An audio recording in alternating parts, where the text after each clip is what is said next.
Li Niwyorkê hezaran hevregez di çarçoveya hefteya meşa şerefê ya cîhanî de li navçeya Manhattanê merasîmeke mezin a meşê li darxist.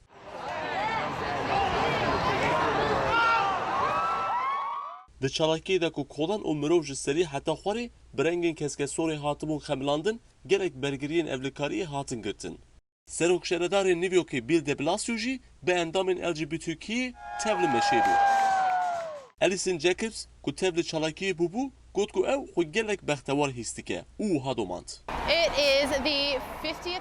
İsal em çalakiya savegera pênciyan a meşa şerefê ya cîhanî pêk dînin, ez xwe fantastik hîs dikim, gelek kêfxweşim û li derîdorê gelek keskesor dibînim. Meşa şerefê çalakiya min a herî xweş e, her der, herkes rengîn û gelek bextewar e. Li deverên cihê yên Manhattanê çalakiyên cihê tên dildarxistin. Ez ji bo her kesî meşekî bextewar dixwazim. Louis Andrade balkişan ser tekoşîna Stonewallê ango duwarê kevir û wiha domand. Em meşa şerefê li dar dixin ku 5 sala berê bi têkoşana Stonewallê hatibû destpêkirin. Stonewallê li hember polîsan azadî û mafên me diparêzin. Mafên ku niha hene ji têkoşana Stonewallê tê. Bi tevî em bû sibaroja xwe li verin. Hemî mirov wek yekin. Ez ji bo her kesekê azadiyê dixwazim. Azadî ew e ez û hevalên xwe bi rehetî li kulanan bigerîn. Ez wekû her kesekê dî bacê didim. Maçima xwedî ol mafê xwe nebe. Ez hej tevaya dunyayê dikim û bi hêviya aştiyê me. Willow Ross jî wiha xeber da.